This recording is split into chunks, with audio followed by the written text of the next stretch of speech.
Hey guys, welcome back to On the Hook, and today we are working with Vermilion Snapper. We are here in my kitchen in Garden City, in the heart of the seafood capital of the world, here on the Grand Strand, and that this is the last time we are going to be in this kitchen doing a demo.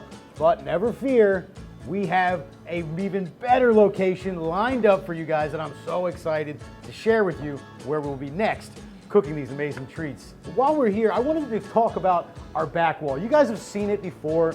You know, it's always here in the background, and it kind of changes and evolves. And I wanted to explain to you what is going on back here. These are actually little tchotchkes and little gifts that my cooking class customers and our viewers, just like yourself, have sent us to the show to display here in our backdrop. And this backdrop, we're hoping, is going to follow us to our new location. So if you have anything that you would like to see on the back wall here on the Hook, make sure you send that over. DM us in the comments. We'll let you know where you can send that stuff, because we want you to be represented here on our back wall. But today, for our final shoot here in Garden City, we have a special treat.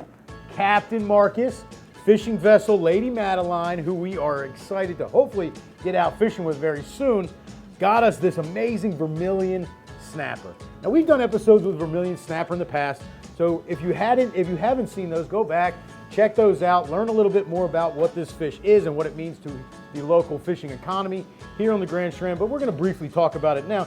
So this Vermilion Snapper, or a beeliner, as we call it in the industry. Now that's kind of just our lingo for it. So this is that Vermilion Snapper, the bread and butter of our local fishing industry. This guy is available year-round, super abundant, super sustainable, super local, and super delicious. So that's what we're going to rock today. So anytime we're getting a fresh whole fish, we want to talk about and check the freshness and the quality of said fish. So let's do that right now. First and foremost, let's look at the color. Still bright red. It's not dull, it's not kind of grayish. So that's the first sign. Second sign, use that old snogger there.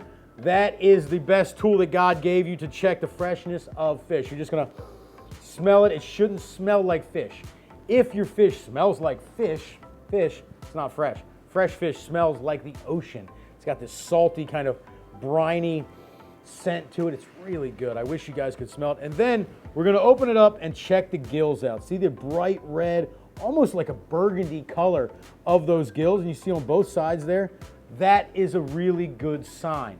Anytime a fish is out of the water for a long time, those gills lose their color. Just like a steak. If you had a steak sitting out or in the fridge for a long time, it goes from bright red to kind of a grayish. Exact same method or exact same science behind this. The blood that's in those gills, the blood that's in that steak, just kind of browns and oxidizes, so that's a good determination of age. The last thing, you're going to check those eyes. See that eye right there? Really nice and clear and beautiful. As the fish ages, it's going to get really kind of cloudy and sunken in, so that eye is really nice and level with the head, really super clear. So this fish is good enough for my family and your family to eat. So let's get started cleaning this fish up. We're going to take it over to the sink and start scaling it. Let's go. All right, guys, so we're here at my fish cleaning station. Now, at your house, I'm sure you don't have something like this. If you do, good for you. That's awesome, but I'm assuming you probably don't. But you can do what I'm going to do here at your kitchen sink or in your kitchen just the same way. So when you're scaling, woo, watch your face. Sometimes it's good to wear eye protection when you're scaling a fish like this. Perfectly cleaned, prepped, ready to cook Vermilion Snapper. Let's head back over to the stove. All right, guys, so we've got our Vermilion Snapper here, all cleaned up, ready to go. Just a couple of more little small things we need to do to finish it up. First, we're going to dry the fish off. We want to dry off and get as much moisture off this fish as possible from the outside and the inside. That's going to do a couple things. First, it's going to wipe and make sure we get all of those little scales, the last bit of those scales off that fish, like that bad boy right there. And it's also going to help dry it out, which is going to create a little crispier skin. We're just going to take some paper towel here, dry it off as best we can, wipe up any excess blood or anything like that. Make it really nice and pretty for presentation. Now, to facilitate the cooking of the meat, which is right on the inside, we're going to slice the skin, or score the skin really, in a couple of different places. The bones of this fish run like this, all right, kind of in an angle down this. So we're going to let our knife follow those lines naturally. If we tried to go across, we're going to rub our knife on the bones, and that's not going to be what we necessarily want. So we're just going to score this fish couple different times. And that's going to be a really pretty presentation because the meat's going to open up and it's going to be really bright and white in there. We're going to match our slices on this side. Just like that. Beautiful. So now we have our fish nice and scored. It's going to get nice, even heat distribution. We're going to be able to season the inside of the fish that way. And it also will help make it a little easier to eat this fish once it's on the bone, because we're going to serve this on the bone. And just like chicken on the bone or steak on the bone, my favorite is a nice big bone-in ribeye. I don't know about you. I'm a meat man myself. This is a steak body. And so I like a big ribeye on the bone. And anytime you're cooking meat on the bone, it's going to have a better flavor than if it was just naked or off the bone. The bone infuses, bone and skin actually, infuse flavor that just is hard to replicate without those two ingredients. So the fact that we're going to cook this fish on the bone with the skin, it's going to be a really nice, flavorful package, wholesome, natural, really healthy, really delicious. So now that we're nice and cut up, let's season the fish. We're going to use our citrus herb blend here. We're going to season the outside. We're going to kind of open up these little slits that we made and make sure we get seasoning all throughout on both sides. And if you have a citrus herb or a seafood kind of blend that you like to use at the house, perfect. If you don't have any blends, salt and pepper, best friends in the world, feel free to use those. So those are nice, seasoned up all the way around. We want that seasoning to go all through the fish. We want it to be really nice and seasoned. We'll set that to the side. Now let's grab some citrus. So we're going to take some lemon. We're going to slice our lemon up. All right, we're going to just slice it in half and then make some thin slices this way. Save that for the end. So we have our lemon slices there, and now let's get some herbs. We want some herbs inside that fish. Some aromatics we're going to put right on the inside. So let's try some thyme. I like thyme, or thyme if you're a goofball like myself. I like to call it thyme just to get the reaction. But here's some fresh thyme. Another sprig here. And we're just going to kind of break these up and kind of loosen that up. You can kind of cut it if you need to. There we go. And so we're going to put some herbs right inside that cavity just like that. We're going to kind of sandwich that in with some lemon. So the citrus and those fresh herbs are going to heat up, and it's going to be very aromatic and really flavorful there in the fish while we're roasting it. So we have our fish here on our roasting it rack. If you don't have a baker's rack just like this, I would recommend going out and getting one that's super versatile. You can use it for a lot of different things, from fish to vegetables to cookies, all kinds of cool things as a rack. And what that's going to do is allow airflow to go all around that fish or whatever you're really roasting. So I recommend a baker's rack. Here, got our oven set, 425, really hot. Really hot. We're going to get a nice high heat to roast and sear this. Again, trying to get a nice kind of crisp skin. So that's going to go into the oven. Let's set it down on this rack. I set it down on the lower rack because it's just below my fan.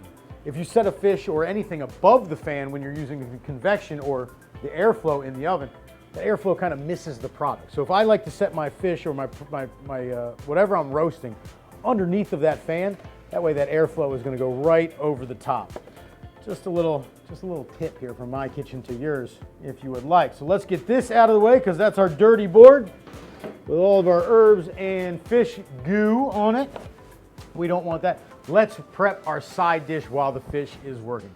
So today for a side dish, sticking with the healthy and wholesome feel of this dish, we're going to just do a really nice, simple, light heirloom tomato, roasted heirloom tomato caprese style. What about you? But I love a caprese salad with the tomatoes and the mozzarella, the basil, the salt, the pepper. I really like it. A little balsamic. You know I love balsamic. So we're going to do that today with our fish. So it's going to have a really kind of a Mediterranean fusion here on the Grand Strand. So that is going to be delicious. To our tomatoes, we have some really beautiful heirloom grape tomatoes. Now, an heirloom tomatoes, you see the really pretty colors in there. All right, really pretty. Visually, it's going to be great on the dish, but flavor-wise, I like to use an heirloom tomato just because they are bred and grown to be flavorful. There's lots of pretty colors, lots of delicious flavor. And to do this, we're just going to take them and slice them right down the middle. Doesn't need to be crazy. If you have a bigger one like this, maybe do it in quarters, whatever you like. It's just food. There's really no rules. So if it works for you, it works for me. Check out these tomatoes. Look at that. Can you see that? Oh, hang on. Huh. There we go. You know my line, always be tasting. Today is no different. Now let's get into some shallots. So we're going to use shallot today. If you don't have a shallot, that's okay. Use an onion. You might have an onion in your house. White, red, doesn't really make a difference for this dish.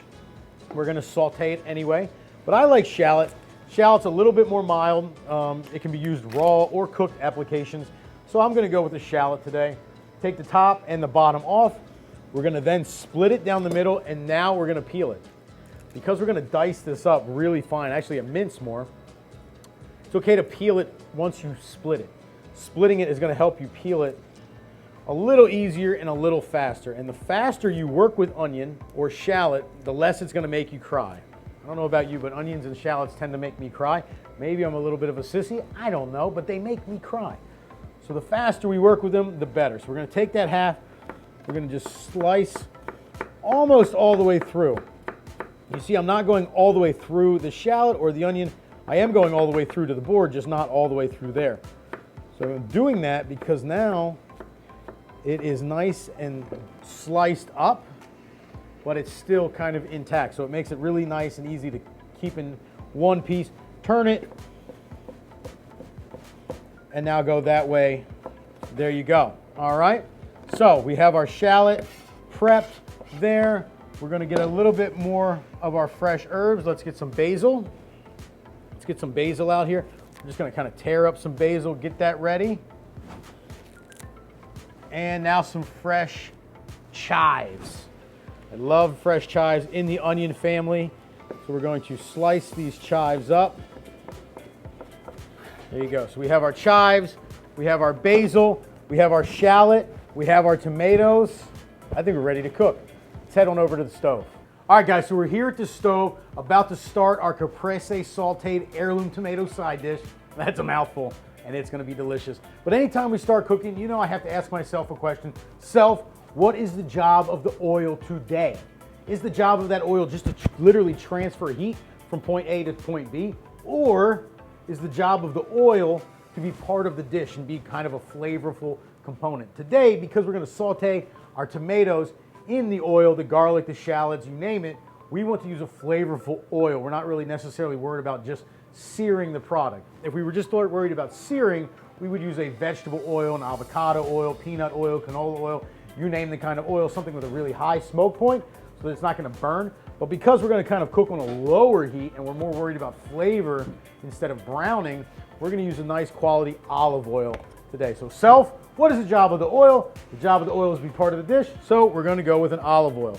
So a little bit of olive oil here in the pan, and you can see just how beautiful that is. A nice deep greenish olivey color.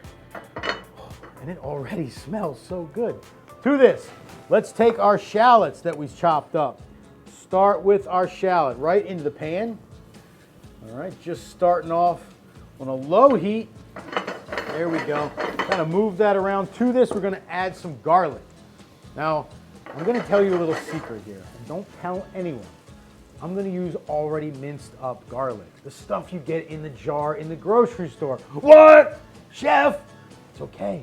It's okay. We're gonna take our already minced jarred garlic. Just when you're using it, try to keep as much of that liquid out of your dish as possible. A couple reasons. One, it's just water and a little citric acid. But two, you don't want to add water to your oil unless you got somebody that's cleaning your kitchen for you. Here in my kitchen, I do all the cleaning, so I'm going to minimize the mess as much as possible. So I pulled that off the heat. It was starting to get a little hot. I don't know if you noticed that. So pull it off the heat. We don't want to burn it. How do we fix burnt garlic in a dish? You don't. You got to toss it out. So we don't want to burn that garlic. It's just going to start getting really aromatic in here. It's smelling so good. So we got our shallots. We've got our garlic. Let's go hit in with the main event, our tomatoes. So the tomatoes are going in. Get all that juice right out of there. Let's get these tossed up. Look at that. Whoa! We're cooking with fire here, folks. We're really cooking. This is live. We're really making some flavor. To our tomatoes, our shallot, our garlic, let's take some pesto. And again, If you have the time and the ability to make your own fresh pesto, maybe you have a garden out back, you're growing your own fresh basil, do it. Make your own pesto. But for me, a busy dad in a hurry just trying to eat well and feed my family well, use the jarred stuff. That's what this is. Jarred garlic, jarred pesto. Make it easy. Don't stress yourself out. It's just food. All right, so we have our pesto in there. Just check that out. Flavor Train is coming to town. A little bit of kind of a house seasoning. I call it my house seasoning. Just an all-purpose blend going in there. Beautiful. Now we're just going to let that cook. The onions, the shallots, the garlic, the tomatoes, everything's going to start kind of working down. Let's turn the heat down a little bit. We don't want to burn it. We might need to add a little bit more oil. Just a touch. So we make sure we're not getting too thick. Smelling awesome. So those tomatoes are just starting to break down. Their natural juices are coming out. Mix them with the pesto and the shallots and that high quality olive oil there. Beautiful. Really, really nice. Let's head on over and check the status of our fish. It's over here in the oven. Check it out. 425 convection, really throwing out some heat. Let's take a peek. Here we go. Let's take a look at our fish here. All right, so you can see the meat kind of spread out. Like I said, in those splits that we made, the slits that we made, the meat kind of is coming out and we're feeling it. It's still a little, there's a little give right here in the middle, all right? That's where that's where I checked it first. I know here on the ends, and I know here where it's small, it's gonna be cooked the first. It's gonna be cooked first there. But in the middle, it still has a couple of more minutes, so we're gonna throw that back in the oven just to finish up. But it is smelling great. Back to the tomatoes. Here we go. They're getting soft, they're starting to break down. We don't wanna squish them. We wanna leave those tomatoes with some body still. We don't wanna beat them up too much. So toss those. I'm actually gonna pull that off the heat, turn that heat down, and the residual heat now of the pan is gonna continue to cook those tomatoes. So set that here to the side. Let's hit it with a little bit of balsamic glaze. I love me some balsamic glaze. It's really rich and hearty with a nice hit of sweetness there. I think it goes really well with seafood. I use it a lot. To this, let's add some more fresh herbs. So we have some basil, the fresh basil that we had earlier. We're gonna take that, roll that up, and just give it a really nice chiffonade or really thin slices. Chiffonade is the fancy term, but you just slice it up. Roll it into a little cigar. If you lived through the 70s, you know exactly how to do that. All right, roll those leaves right up. And we're gonna throw that in there. So now to the caprese, we have our tomato, we have our garlic, we have our basil, both in the pesto and the fresh stuff now. So that's why I'm calling this a caprese style tomato sauce or a chutney that's gonna kind of go over the top. Really, really great. Just see the colors there. Can you see that at home? I wish you were here to taste it. Speaking of, I'm gonna taste it. ABT, always be tasting. You know the rule. So what am I looking for? Balance. Is it balanced? Do I need more salt? Do I need more pepper? Do I need more sweetness? And honestly, at this point, I think we're pretty darn close. I'm not gonna hit it with the final bit yet because I wanna see how that develops, but we have the sweetness from the tomato and the balsamic, and then that kind of bite from the shallot and the garlic mixed with that pesto. Really good. Really, really flavorful. Let's check our fish. I think we're ready. All right, guys, so the snapper is ready, coming out of the oven here. Check it out. Oh man, that is what coastal dreams are made of. You see that crust that's formed on those lemons. Peek inside there at those herbs. See, they're nice and roasted and toasty. Ooh, I burned my arm a little bit. Hot oven. So when we're pressing on this, you can see that it's not firm, right? There's still a little bit of give, but it's not squishy, all right? It's not mushy.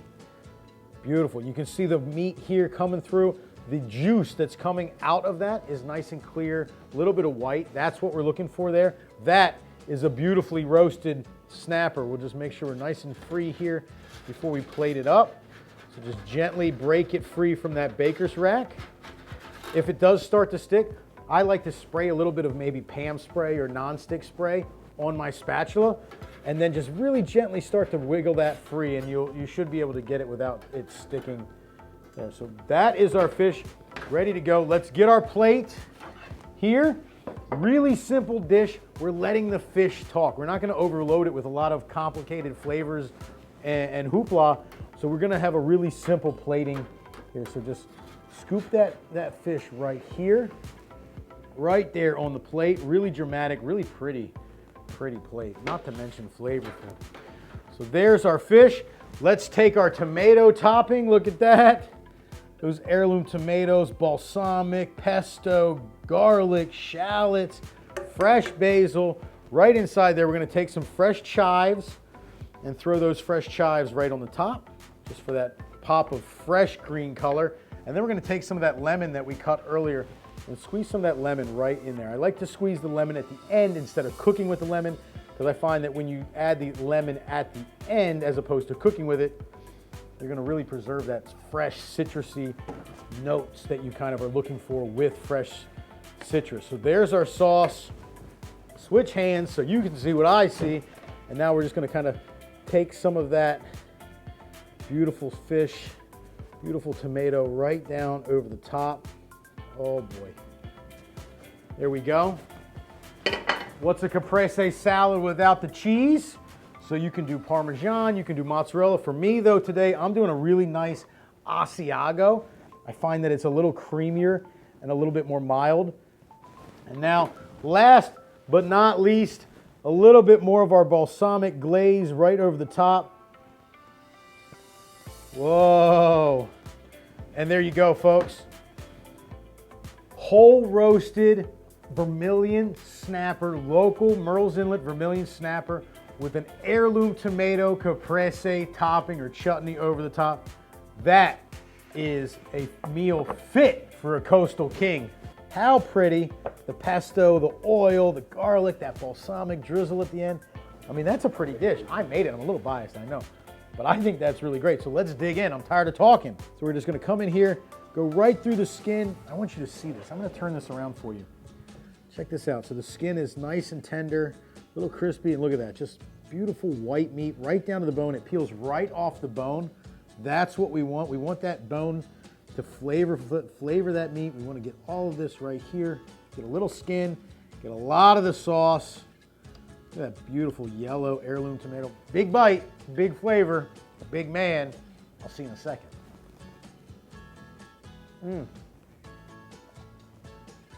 Careful, there's bones, but boy is that flavorful. Wow.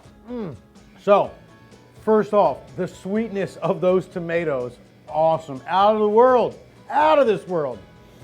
Moist, succulent fish, lots of flavor going on in here. Guys, thanks for joining us again here on The Hook. The final send-off here in Garden City, but never fear, we have another shop right around the corner that we are so excited to show you. And I know that God never closes a door without opening another one. Make sure you never miss a bite here on The Hook. We'll see you guys next time. Beach easy.